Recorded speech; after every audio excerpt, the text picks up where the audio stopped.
I'm being told we're live. Okay. It's my great pleasure to welcome John Callow back to the first Radical History School online. John Callow's been a great supporter of the Radical History School through the years.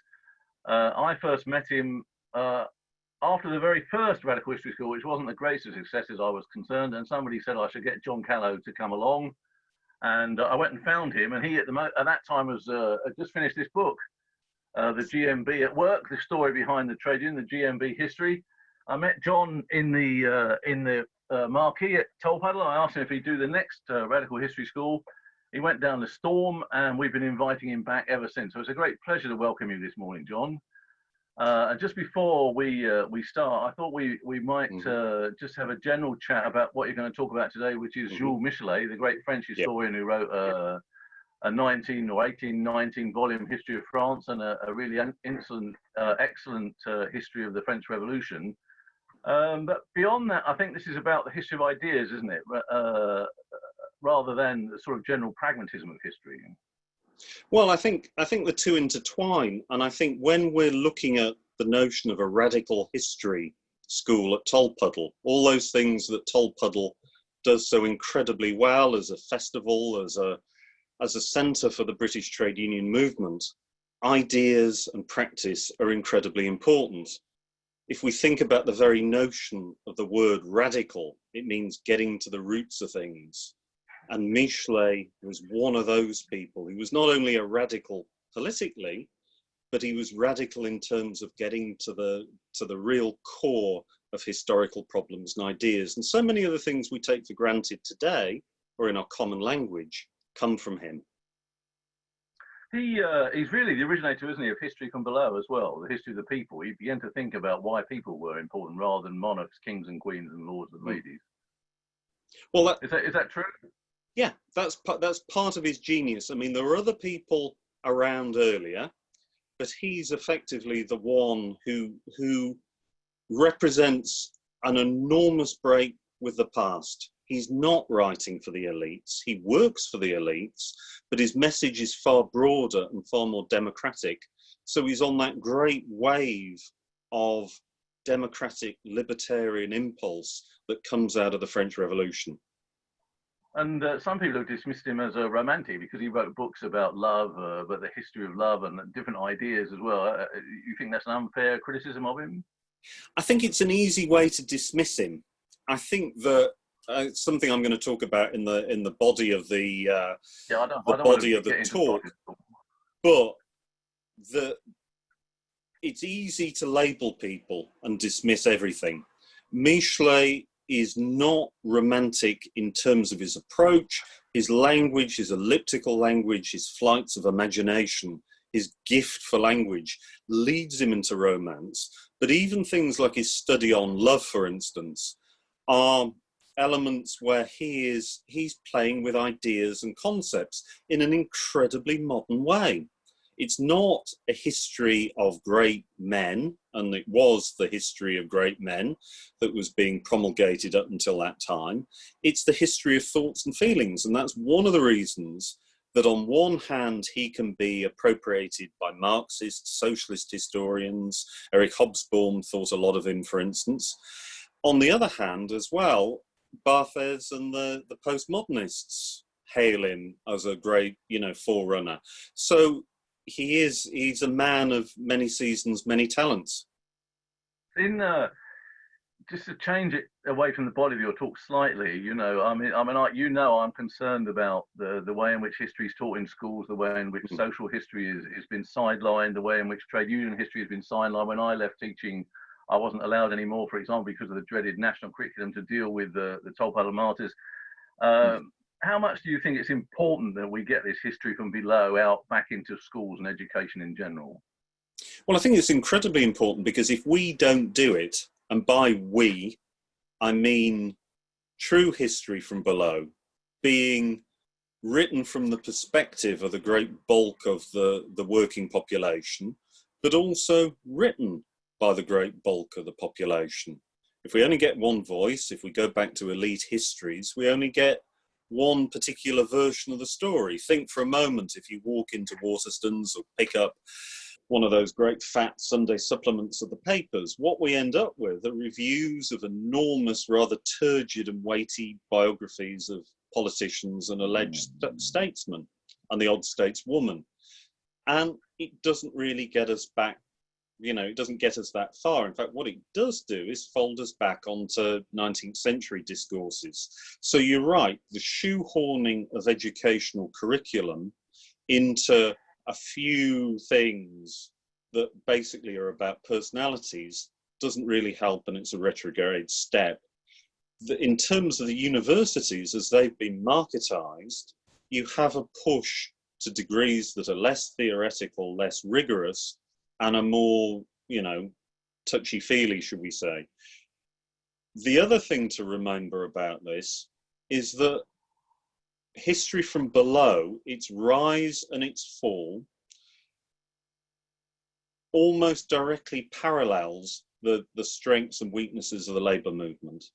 This is a former history that grew out of the trade unions, grew out of the socialist movement, and as the socialist movement has declined, as it's fallen away, so too has the people's histories. Yeah. And I think that's why it's responsible for us to put it back there. I think you're right, John. I think it's very important that we get that sort of history back. And I think that's one of the reasons why I think the Tolpuddle History School is so successful in many ways. It's a very unique experience, as I feel, looking around the country. I know that I was asked to do something for Glastonbury, and I said no, because I didn't think I could replicate the sort of general feel that we have at Tolpuddle. And I think the Tolpuddle History School is very important for me in the sort of history that we've looked at over the years. And you've been with me now for the last 10, 12 years, and it's been brilliant. And I've enjoyed, every time we've met, I've really enjoyed your company. I've enjoyed your talks. I'm looking forward to you this morning talking about Jules Michelet. And maybe at the end, we'll come back to how we think we can build on some of these ideas we've talked about at the start of this talk. Would that be all right with you? Yeah, that's absolutely fine. Okay, yeah. I'm going to pass over to you. Ladies and gentlemen, John Callow, Jules Michelet. Okay, well, it's a pleasure to be with you in virtual reality. And at the beginning, I'm going to make a pitch just to pick up from why Tolpuddle is special, and then why Michelet is special, and that the two marry up. Michelet, for those of you who haven't come across him, was an incredibly important figure in the history of ideas and the practice and the effect of writing history. I'll give you some idea of how he was ensconced within the French state, and was a historian not only in terms of academia, but in terms of the life of the people and the life of the state itself. Just before the First World War, there was an enormous ironclad warship that was named the Michelet, that was the pride of the French Navy. And that is a fairly strange departure when we think that historians do not normally have weapons of war named after them, or stranger still, that Michelet himself was certainly not interested in militarism or war. In fact, he wrote consistently against it. But what it does, I think, indicate is that Michelet's importance for the reconfiguring of the way France as a nation state thought about itself was incredibly important and incredibly long-lasting. That the curriculum, certainly of French schools, at any period after the fall of France in 1870, 1871, up until the First War and even conceivably beyond, was a product of Michelet's life and work and his volumes that made up the history of France. So he's a public actor. He's not a politician. He fights shy of that. He fights shy of that title. But in actual fact, he's working in a political milieu, and his works are intensely political. I'm going to give you a little bit of his biography, and then we're going to go into his actual ideas. So Michelet spans, he's born in 1798. His father had been a participant in the French Revolution. He'd actually been one of the sans-culottes who were involved in the street fighting. Michelet himself, though, suffers, and he goes on about this at some length. He talks about being raised and having grown up as though he were a weed between the flagstones of the streets of Paris.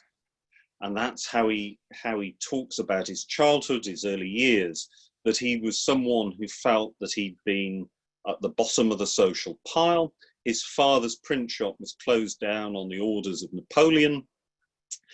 But all the same, Michelet has an incredibly rich background. One of his father's compositors in the print room had been a Jacobin and tells him stories firsthand about the nature of the French Revolution.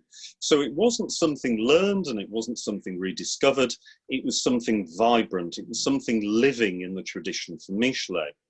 He's something of a prodigy. He gets scholarship after scholarship. He wins prize after prize. And there is a sense here of the open elite in the early 19th century. Very often the narratives that we're forced to accept today are all this idea that, you know, the self-made people that we ought to aspire to are always the sort of, you know, wheeler-dealer entrepreneurs who made their money through business and industry or share scams or anything like that. However, Michelet is representative of a particular stream within the growing middle class and the growing intelligentsia, who gets there by his intellectual endeavours, to a degree in the service of the state, but in terms of the people who were making and recording the culture around them. And I think it's a significant development in human affairs. Michelet needs patronage. He wins his prizes, he graduates first in his class, he becomes tutor to the princesses of the family of Louis Philippe and the Orleans family. So in that sense, he's an insider. In that sense, he is part of the monarchy that was established in 1830, but he's never really of it. He never loses the idea that he springs from the people. And with Michelet, there is this sense of the people being there in an almost mystical ambience. It's the people he is concerned with. And he talks about, quite late on in his life, the fact that he had gone through various classes, he'd risen in the world, but essentially he's an artisan. That's how he sees himself. And I think this is significant in the way we attempt to understand and attempt to politicize Michelet.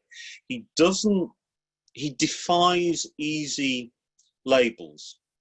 He's not somebody, you could say, who was part of the upcoming socialist movement, but he is somebody who provides a link with that earlier sense of radicalism from the minor bourgeoisie, from the artisans, from the people who made the French Revolution. And he speaks, I think, with a reflection, with that authentic voice, with that priority. So his message is one that doesn't feed directly so much into the labor movement or into socialism, or certainly not into Marxism, although he does sign a protest against the outbreak of the Franco-Prussian War and against militarism alongside Marx and Engels. He doesn't see himself as a socialist.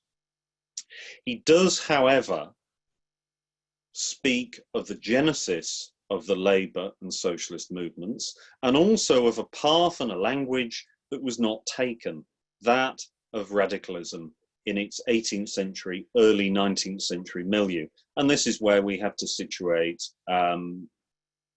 Michelet. He transforms the writing of history. As Les said at the very beginning, we can't think of a people's history, a history of the masses, a history from below, a sense of radical history, without putting Michelet at its apex.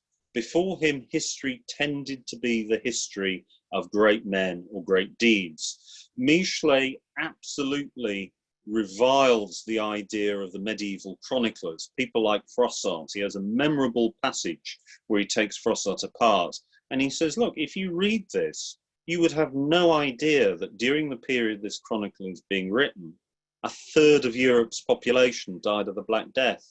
It doesn't even appear as a little aside in Froissart. These are the deals of the great and the important. And that, in essence, is how history was still being written when Michelet was a young man. If we think even of Voltaire, who in some ways you would have expected to have surpassed these notions, Voltaire's contributions are fairly cringing and cringeworthy. Hagiographies of Frederick the Great, Charles the 11th of Sweden, and if there ever was a militaristic pair of lunatics, I think you want to look at those two. You know, if you look at Voltaire's appreciation of Charles of Sweden, you have to ask yourself some very searching questions about where Voltaire's head was at that point. Michelet, however, is transcending that. He is not primarily a biographer. So he's working to transform. He's in the business of producing a national epic, a national tapestry for France that begins at the Middle Ages and goes through to the modern day. Now, that's an enormous undertaking.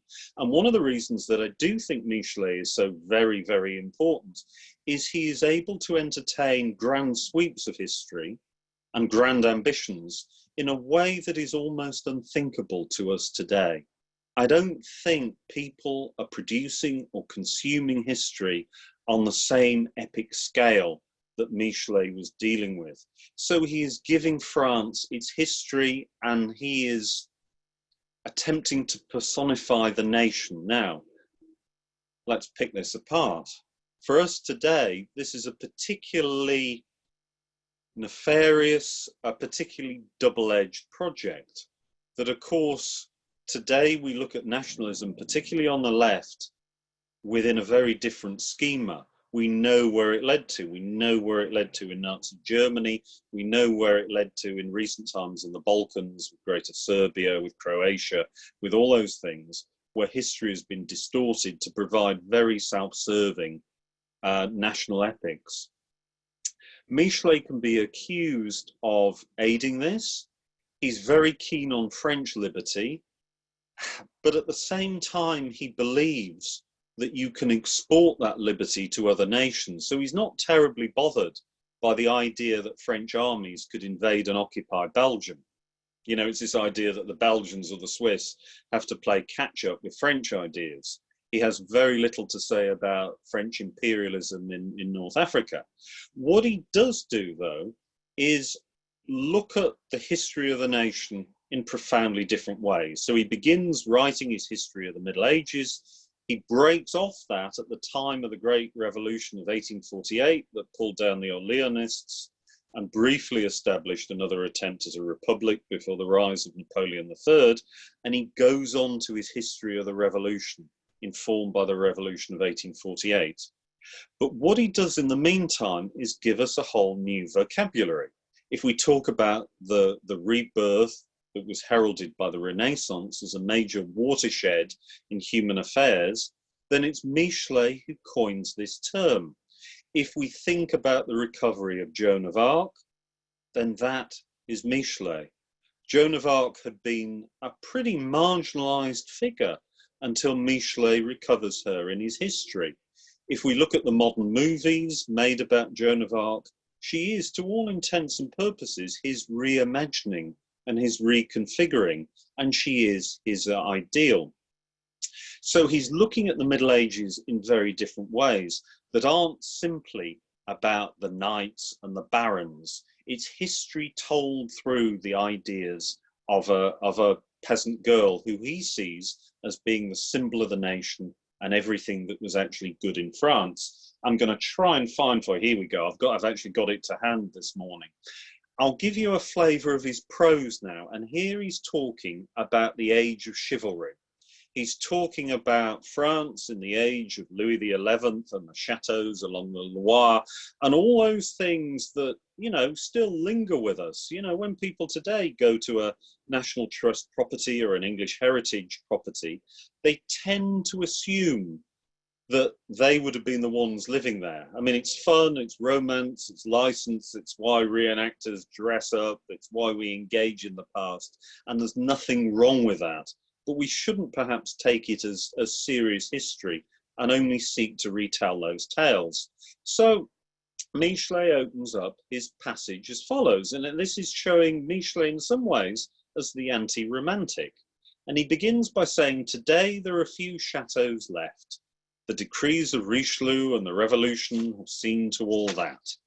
Yet, when we find ourselves, even now in our travels, underneath the walls of the Tailbourg or the Tancarville, when in the depths of the Ardennes forest, in the gorges of France, we catch sight above our heads of the splitting oblique eye watching us pass, our heart instinctively contracts, and we feel something of the sufferings of those who for many centuries waited at the foot of those towers.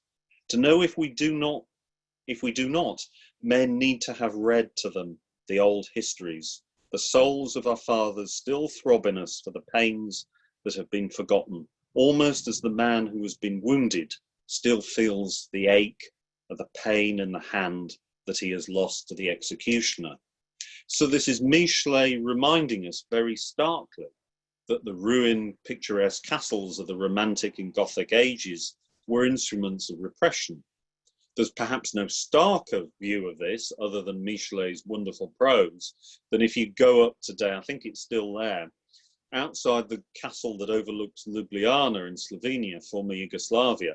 There's a wonderful sculptural group, very stark 1970s imagery of a group of peasants shaking their fists at the castle towers. And this is all directly from Michelet. So Michelet has this view, this new, this revolutionary view of the past, which is rooted in the people. As I said, he breaks off from his medieval ideas, from his medieval volumes with the Revolution of 1848, and his participation and his stand brings about genuine loss to him. He risks and he loses. He could have had an easy life.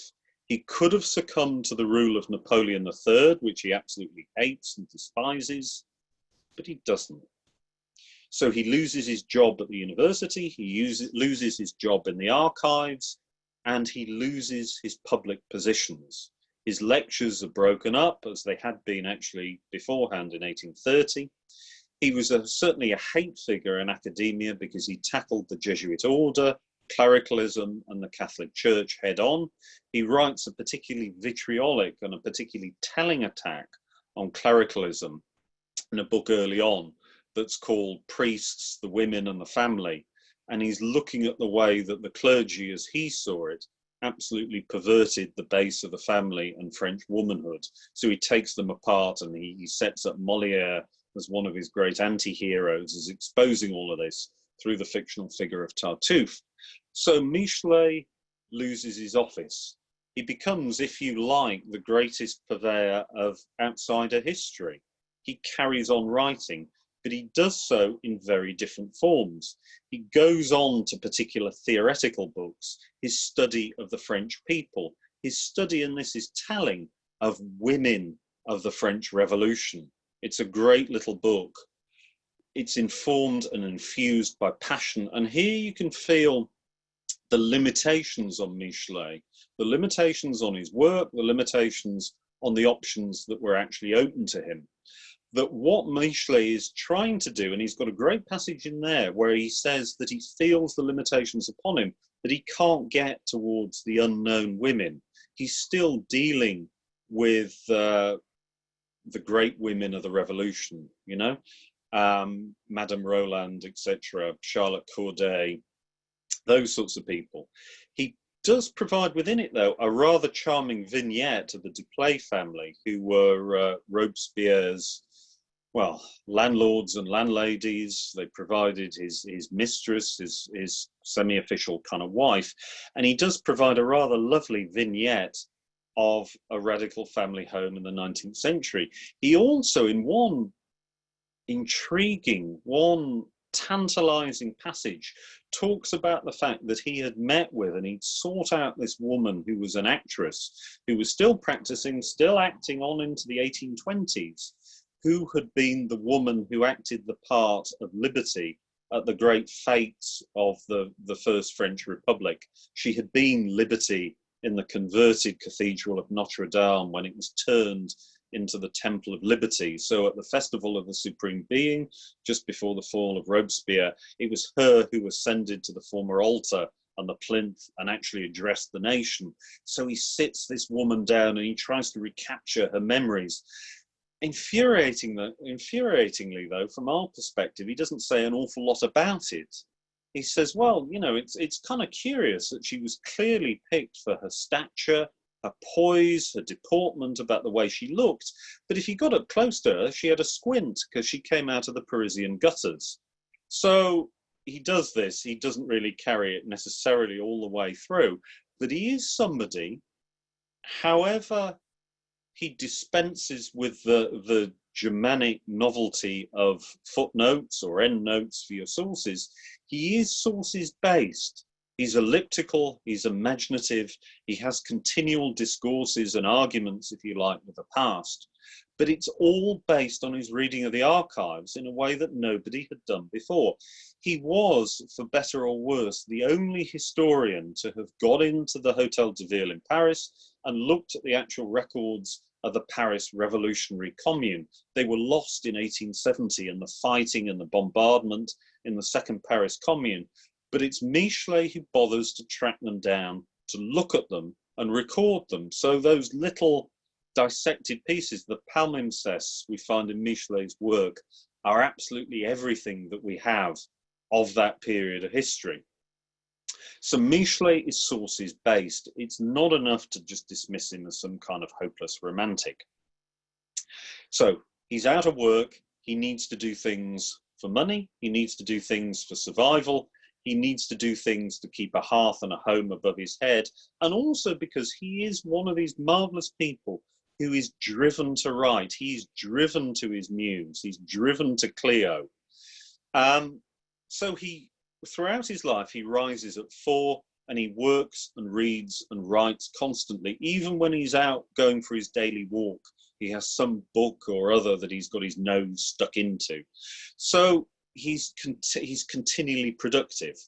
These little vignettes of the masses, of his book on the people, of his works on religion, of his work on love, which is incredibly modern. You know, it's only in the last 15, 20 years with the rise, if you like, of cultural history and postmodernity that you're getting this sense of the history of emotions. Michelet is there 100, 150 years earlier with his study of love, which he sees as being incredibly important as a unifier. So he's positive. He's libertarian in his ideas. He believes in personal freedoms. He believes in sexual freedoms. He believes in, certainly in religious freedoms. He believes in liberty between, you know, liberty before the law and in the universal franchise. He's also, to a degree that is remarkable for the 19th century, and we should think sometimes about our feminist, our particular prejudices here in the present for the 19th century, for the age of empire, to a degree that is not seen, I think, in any other writer of history in the 19th century. He's an out-and-out feminist. That's where he is. It may be a feminism that we don't recognize, a feminism which is overly lyrical, you know, all a bit hearts and flowers, but continually he brings women onto the center stage. One of his irks, one of his little niggles about the French Revolution, he says in one of his early passages, is that there was no Joan of Arc figure to lead it. And he has this, in some ways, rather strange passage where he says, wouldn't it have been wonderful if we could have regendered the great revolutionary heroes, Kléber, Marceau, and Hoche, into women? Wouldn't it have been great if the women could have led our armies? Wouldn't it be great if we could have produced another Joan of Arc?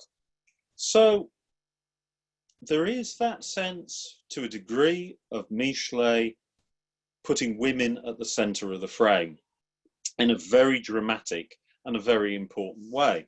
If he gave us in Western Europe the sense of the Renaissance prefiguring the Enlightenment, he gave us a number of other things that you wouldn't necessarily associate. Much of what we think of today as being the New Age, the reconfiguring of Western religions suffused with Eastern more mystical forms of religion, is there within Michelet. And it stems from his own remarkable little book on the witch, which he puts together very quickly. But the modern New Age conception of the witch as rebel, as herbalist, as authentic voice of the people, as authentic voice of womanhood, comes from Michelet. I'll read you a little bit about this that just sums up his idea of Michelet as a feminist of sorts, but also very much of a revolutionary. Man hunts and fights, Michelet says. Woman conceives and dreams. She's the mother of fancy. She is the mother of the gods. She possesses glimpses of the second sight and has wings to soar on infinitude of longing and imagination. The better to count the seasons, she scans the sky. And these are fairly large claims, you know. This is why Michelet, I think, belongs as a man of the European Enlightenment, a man who has a lot to say to us today, a man who can be embraced on one hand by Barthes and the postmodernists, on the other by Hobsbawm and some, but not all, Marxist historians as well. For him, the process of writing a history was, as he described it, a violent mental chemistry, where my individual passions evolve into generalities and where all my generalities become passions. Every book, he says, should be shot through with energy, continuity, and progress. So it's grand claims. He is a 19th century man. Progress is important. Progress for him shows the way that the masses of the great masses of the labouring people can free themselves from exploitation. I think he goes so far to echo Marx and talk about alienation, although he doesn't put it in precisely those kind of terms, and liberate themselves, as he sees it, from the twin evils that beset European society. The first being the rule of monarchs, and the second being that of Christian religion. And by the time Michelet is mature, by the time he's middle-aged, he's more or less set aside a Christian worldview entirely. If we think at the same time what's happening, we've got the impact of Darwin. Michelet makes a good living actually as a natural historian as well. He writes about birds and insects and all kinds of things, and uses there his powers of description. He talks about the sweep of an owl, the way the hawk comes down from the sky on its prey, the flash of talons and the ripping of flesh. And he brings all these things alive on the page for a popular readership who are interested. And that's important. Michelet as well is a popularist in the good sense. He's swimming with the tide of the people. His histories, his books are not there for some rarefied salon. He's not writing conceits, and he's not writing books to bolster the elites. He's not writing, let's go back to Voltaire, things that any petty despot can hold on to, you know? He's somebody, and here Michelet comes into his own if we think about the progressive Michelet. I spent a lot of my early career dealing with the 17th century, with the rise of absolutism in Europe. Some of you may have seen recently that, and it is a great series, and it's a very clever series.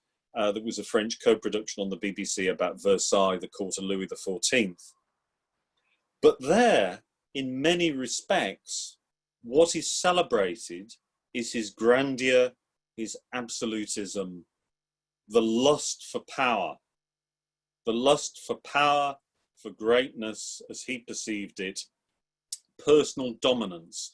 And every problem, everything that happens is seen as a court intrigue, as an expression of one man's will.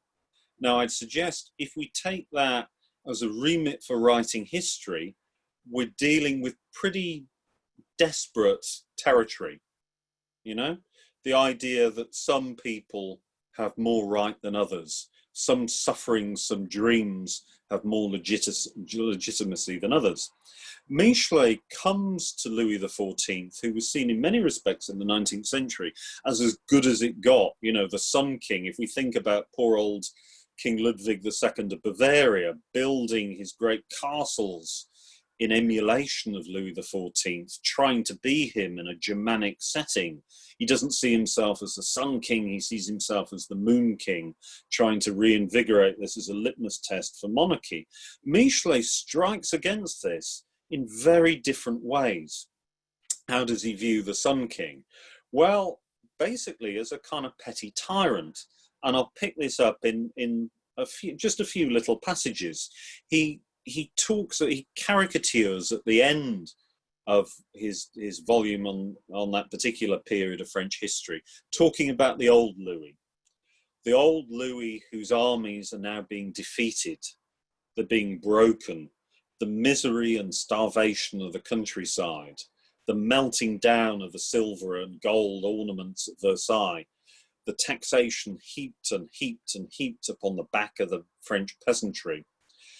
And he contrasts this with the Sun King, who is bored and tired by his own gilded prison at Versailles.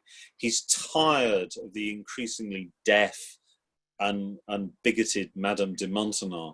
He's surrounded by squabbling monks and devots and priests and useless generals, from financiers who can no longer cook the books to make the whole system work. And then he cuts away, and he cuts away in a passage that looks very much like rapid film cutting, to an examination of the galley slaves at their oars outside the port of Marseille, the political, the religious, the ethnic prisoners of Louis's wars, the Turks who have been captured, the French Protestants who are shackled to the oars. And he flips it back into the idea of the civil war being waged in France against the Camisards, the French Protestants, who were fighting to retain their religious and civic freedoms. So there's no glory of France there. And it's something, and I'm just going to wind up with this, I think, that are kind of important,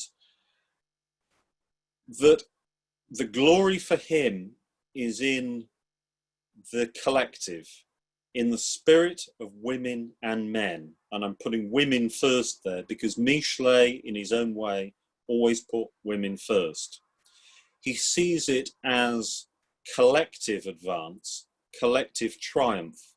And that was no triumph to be found for Michelet in individual celebration of ego, in the misery of the battlefield. And if we think about the writing and the framing of history today, I'll leave you for this for one little historical problem or one particular historical thought. How many times have we seen the terror of 1793 to 4 traduced? You know, you get books like that recent hatchet job on Robespierre, Fatal Purity, as if purity in politics will always lead you to the gulag. Certainly doesn't. Corruption leads you there, I believe, and I know. That the terror is framed as bad as things get. There is very little debate on the white terror, the depredations of the gilded youth, the Parisian bourgeoisie, the youth gangs who raped and murdered in the white terror and who murdered 10 times as many people who ever went to the guillotine. If we think about one of Napoleon I's victories, let alone one of his nephew, Napoleon III's defeats, Napoleon famously said that horrified his Republican general, Kléber, that I am a general who needs 20,000 men a day. And that means 20,000 men a day, dead, maimed, wounded on the battlefield. Where's the glory there? Where's the glory in that stricken field? That level of death and suffering and misery. And Michelet wants, and he hectors and he cajoles, but he tries to raise people. He tries to raise the people en masse to somewhere where ideas and imagination are important. And my parting shot for you today is that if the left is going to survive and to endure, I'd suggest there are a few rules of thumb. It has to take things like the writing and the framing of history as being important. It has to reach back out to the collective to understand the language and the rhythms, the ideals, the hopes, the fears, the dreams of the great mass are the working people. It doesn't need sound bites. It doesn't need the belief that we leave the clever stuff, as was once said to me in a union meeting, to other people because we don't need it. We need simple facts for simple folk. Well, that's a formula that's led us to almost 30 years of defeat and devastation. Ideas matter, ideas count. The health service that, you know, recently has been on the front page of every newspaper that people have applauded for in the streets came about because of ideas about battles, courage of a very few individuals in the 1890s onwards who thought that they could change the world. And we need to recapture that, not in the sense of trying to stick it in a glass bottle or to frame it up on a wall, but to live and do it. And that struggle of ideas that Tolpuddle brings about so very well, where there's not one truth, but there's many, and it's always underlined with practice, is something we should celebrate and hone and should be one of the greatest jewels in our crown. That's why the Tolpuddle History School is important. That's why the work Les does is so important.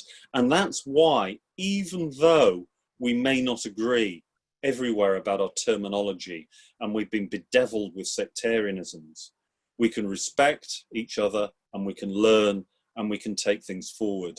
Michelet, for his tolerance, his libertarianism, his creativity and his imagination, his proto-feminism, are all reasons, I think, to celebrate him and to take that great wave of the European Enlightenment, liberty, fraternity and equality forward and really celebrate it and with it change the world. So I'm going to leave you with that today and we can throw it open to questions. John, thank you very much. I've learned so much this morning. I thought I knew something about Michelet. I knew hardly anything at all. So there we go. John, there are just a couple of questions here before I come back to you.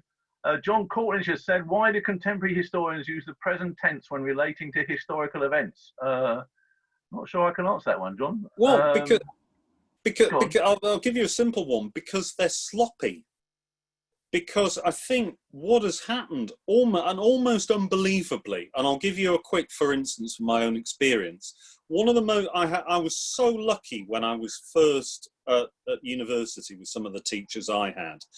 I had Alan Forrest, who talked about the French Revolution, and I had Jim Sharp, who talked about the early modern period. And the things both of them were so acute and so brilliant about were that we can't project our own value systems onto the past. We've got to learn and sift, and we're not writing homilies. Michelet can be accused of writing homilies, but he transcends that, I think.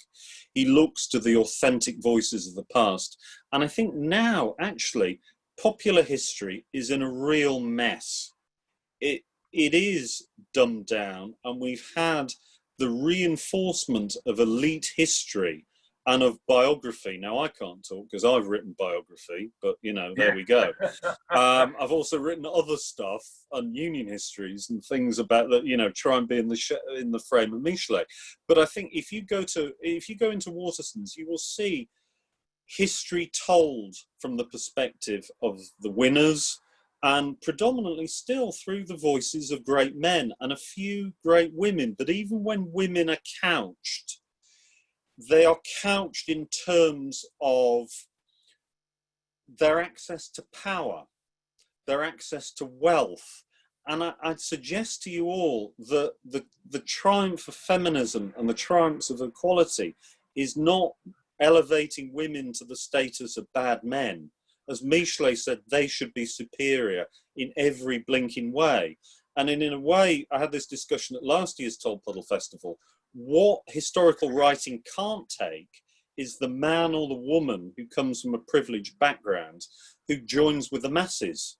They're the people who are traduced. You'll hear, I'm sure Rachel is going to do a great masterclass on Sylvia Pankhurst. But people like Sylvia, people like the Countess of Warwick, people like dear old Arabella Churchill are beyond the pale because they cut at all our assumptions. And history isn't there as a comfort. If you want a comfort, read a Margaret Irwin novel. And the left has got to transcend this as well. It's got to transcend its sense of correctness and it's got to look things for their good, their bad, and their indifferent, because that's the only way we can take stuff forward. So to wind up very quickly, they use the present tense all the time because they're sloppy and they're following particular intellectual fashions. But intellectual fashions are just that. They don't produce great history that's going to last down the ages. They won't produce a Cicero, a Tacitus, a Michelet, even a Macaulay, let alone a Marx or an Engels or a Hobsbawm. We got some more. We got some more questions here, John. Yeah. Could John say a little bit more about the understanding of libertarianism? Yeah. Then in France and now in Britain, libertarianism. I'll get it out in a minute. It's something that gets a bad name, but I'm using it to get out of the sense. You see, Michelet is very often called a liberal, and he's dismissed. It's liberal bourgeois history for liberal bourgeois people. Michelet isn't about that. His kernel of thought is far more concise, it's far harder, it's far more poignant, it's far more troubling, but it's far more revolutionary, because he is there for religious freedom and he's there for academic freedom. And the two things, this is why he loses his jobs in academia, because he continually fights the church in a way that I think is hard for British people to understand. Anti-clericalism and clericalism as forces in the French state. Years ago, I did some work on the French Communist Party in rural areas in the southwest of France. And you found where you had a strong trade union and communist presence, you had a very strong tradition of anti-clericalism. So Michelet's libertarianism goes into his rejection of Christianity as a dominant religion, his openness to a nature religion, because that's what he is. By the time of his death, he's kind of... He's classical pagan. You know, he's venerating nature. He's venerating the goddess as the figure that delivers stuff. So he's rejecting Western bourgeois morality. He's rejecting Christianity. He's rejecting all forms of religious tolerance. And he's for open sexuality. You know, there is some suggestion he was bisexual. Maybe he was, maybe he wasn't. He certainly wasn't down on same-sex relations. He was certainly for open marriages, and he certainly saw, in no uncertain terms, as the woman as being the soul of the family. Now, for all these reasons, and for his idea that the state needed to be reinvigorated so it gave people opportunity and equality, I think he does qualify as a libertarian but a progressive libertarian, rather than what we think of as a liberal. That's it in a nutshell. Okay, I've got one from Simon Cocker in Australia. How did Michelet talk about France's 19th century colonial possessions? Did he say anything about them at all? Not a great deal. He's less of an anti-imperialist than we might want to think. He's bang on the money when he's critiquing the two threats to Europe, which he sees as Prussian militarism and Russian militarism. By the way, he hates perfidious Albion as well. He says the two greatest threats to France are the church and English gold. And when the two work together, as in the monarchy of Charles X, we're really sunk. He's not big on imperial adventures. He's alive to the East. He's not somebody who produces crude racial stereotypes. He might at times veer into crude national stereotypes. You know, the German is phlegmatic. The Englishman is incredibly corrupt with his industrial base. And you can see here his gift for language. Very often, I'll come back to this on imperialism in a second, but it's worth getting in. I had it in my notes, but I didn't say it. He always manages to sum up people by likening their physical attributes. So Marat looks like a toad and behaves like a toad. Robespierre is a cat, the sea green incorruptible, who plays with people like a cat will tease at a little ball of wool. The younger Pitt, summing up the English nation, is milky, phlegmatic, red through overeating of too much roast beef. This is where Michelet gets his ideas across. Now, where you cannot fault him is that he is a devastating critique of the sham empire of Napoleon III the tinsel and the glitz and the glamour, the stupid foreign wars that get him embroiled in Mexico, that get him into the Crimea. And Michelet is against all of that. Get him into North Africa if you want, you know, and it's particularly live at the moment with the Black Lives Matter movement. The French were doing horrific things in Algeria, not in the 1960s, but in the 1860s. Yeah. You know? So yeah. Michelet is alive and he is a positive critique.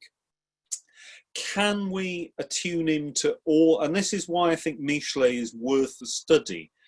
What I'm trying to say, and what I'll come back to in this, is I don't think people who are plaster saints are any good to us. I think we've got to realise that we all have our own failings and we're all impossible. You know, we're all creatures that have our own idiosyncrasies, that inform, that tell that when we're good, we're really good, when we're bad, we're really bad. So Michelet doesn't directly sit within a comfortable niche of anti-imperialism, but for his time, he's pretty good. I mean, if you look at Marx, Marx says worse things than Michelet does, actually, particularly about racial typographies.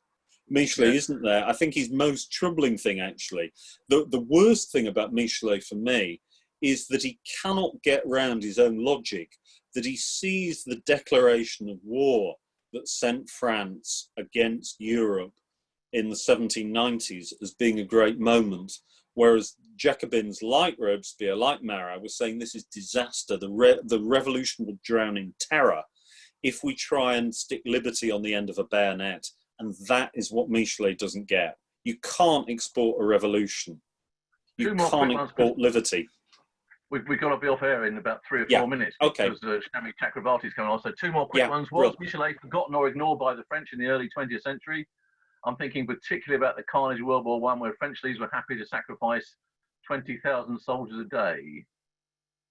Was he just forgotten by the... He's not forgotten at all, is he, in France? He's not forgotten at all. I think you could slap... I mean, there's a brilliant essay written in 1898 that appears called "Why is Michelet not read today?"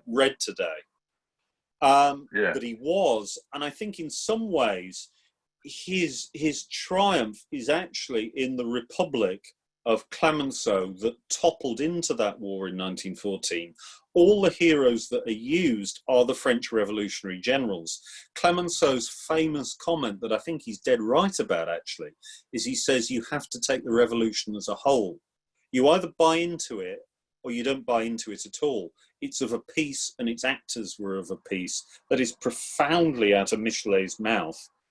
And I think you can say that one of the terrible consequences of Michelet was the blood and guts and wire of August 1914. So it creates the national myth that permits that. Sorry, John, this is the last question. I'm trying to rush us through now because I know we've got to be off. Thanks for a great talk. Everyone in the chat said thanks for a great talk. Your fellow colleagues, Professor Reed, who's on Tuesday night, he said you've just given us a masterclass. Thanks very much. Oh, well, this is really lovely. Miles Thompson has said, thanks for a great talk. You said in your chat to start with, there's history from below, parallels the rise and fall of the labour movement. Can you say a little bit more about the parallels you see? It will have to be a very little bit more as well, I'm afraid. I'm going to do a very little bit more, just to say, Hobsbawm was bang on the money about this. And if you want history from below as a masterclass, read particularly Lefebvre and Roudet. Roudet was terrific. Hobsbawm did a lot of good stuff as well. Captain Swing is a classic. Let's get back to Tolpuddle. You know, it's never been bettered. That is the masterclass of how to kind of do it.